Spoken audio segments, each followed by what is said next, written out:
Welcome to Lawyers Who Care, the video show podcast that highlights attorneys who go above and beyond for their clients. And on each episode, we will meet a new lawyer and they will share stories of when they went above and beyond legal counsel for the benefit of their client. My name is Andrew Samalin. I'm the principal of Samalin Wealth, a nationally recognized wealth management firm for lawyers, law firms, and their clients. And let's applaud Lawyers Who Care and learn from them. Today, my guest is Jared Jacobson. He is a principal of Jared Jacobson Law, and he focuses on employment law in Philadelphia. Welcome, Jared. Thank you, Andrew. It's great to be here. I appreciate you having me on. Sure. My pleasure. So, Jared, tell us how you came to the law. What made you want to become a lawyer? I'll be cliche. I always wanted to help people. I suppose many of the lawyers say that, which is true. I also happen to have grown up primarily with my mom, my sister. That kind of led me down a certain path. Women's rights, which kind of goes into the type of law primarily that I handle, employment discrimination, which happens very often to women, as well as many other protected individuals in our society. That's kind of what led me down that path. And we adopt the beliefs that are put on us, or we decide to. We get older, we agree with. And you like to argue, you like to debate, and whether that's healthy, whether it's true, or if it's not, I think that's a big part of it, because I hear that now. I have my own children, so I try to keep it neutral and objective. But I think those are the factors. Got it. Tell us how you came to your focus of law. As I started getting into law school, I just happened to be drawn to a lot of the employment classes. I excelled in them. Not to toot my own horn, but I'll toot my own horn. It just came natural. I took corporate finance and all the business classes, and I do handle corporate and transactional work, as well as a couple other areas. It was just something that I was drawn to, and maybe it was because of, like I mentioned, even in college, I was taking women's rights classes. I'm not sure why, but looking back in hindsight, it's easier to connect the dots looking backwards, right? So I was just drawn to it. Individuals in society that are just kind of, by no fault of their own, they say immune characteristics that can't be changed, people are born with, and people treat them differently because of it. It's kind of like people that very often just have nowhere to go and they don't know how to help themselves. It just seemed like a natural fit for me, for why I went to law school. And I started off at a big corporate firm because they paid the big salary. And so all these ideals went straight out the window. Mm-hmm. But then I returned to it when I went out on my own in 2009. So tell us a story, and we chatted a little bit before the podcast started. Tell us a story where you went above and beyond. The story I'm thinking of is a client calls a woman who's working pretty male-dominated environment for a county. It's a public case. It was a few years ago now. It's a county, and she's receiving messages, emails, text messages, being looked at a little bit differently, being asked to come in on off hours.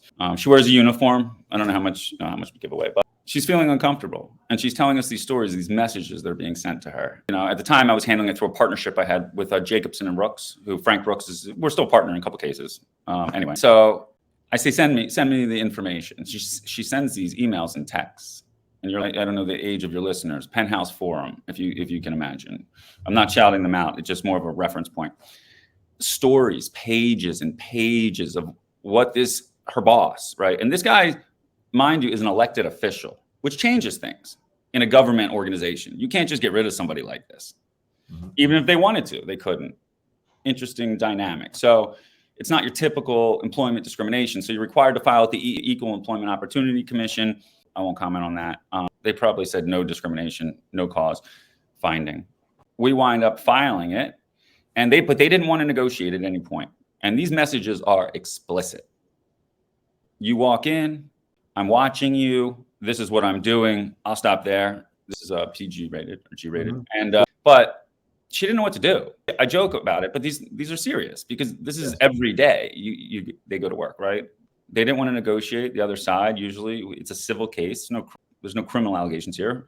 They didn't want to get involved, so we started having conversations. As soon as you file a case, it's electronic. The papers pick it up. Several local papers, and this is one of the things we use to get leverage. We're allowed to, as long as we do it the right way.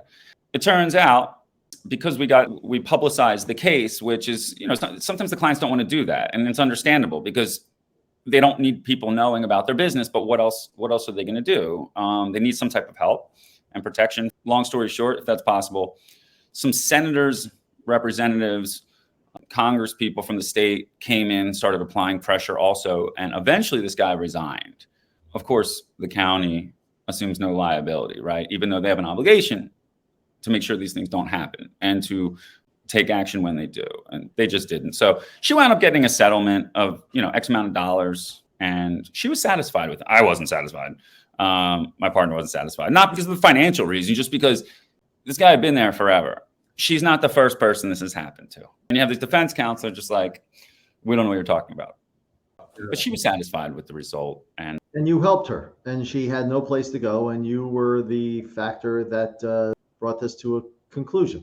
Absolutely. And that's important, what you just said, Andrew. It brought it to a conclusion. People talk about closure, especially in these highly charged emotional situations like that.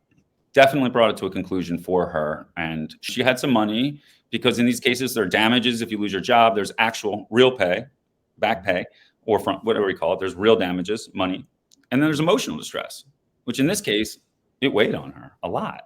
Sure. This guy was like, and they carried around weapons. If I'm giving, I can give it away. I mean, she was nervous about it, so the work environment, it's a hostile work environment is what you call that. And we were doing our best to try to clean it up for her so that she can continue to pursue her life and, her goals. So. Everyone, today my guest is Jared Jacobson. He is a principal of Jared Jacobson Law, and he focuses on employment law in Philadelphia. Jared, so that people want to get in touch with you, could you give us your phone number twice?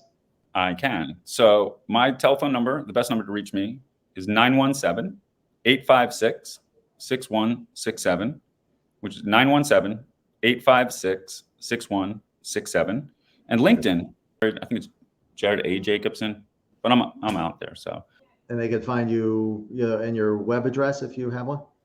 It's jaredjacobsonlaw.com. But the domain I just went to renew it, and it's not like LinkedIn's a great place to find me right now. TikTok, LinkedIn, dances with my children.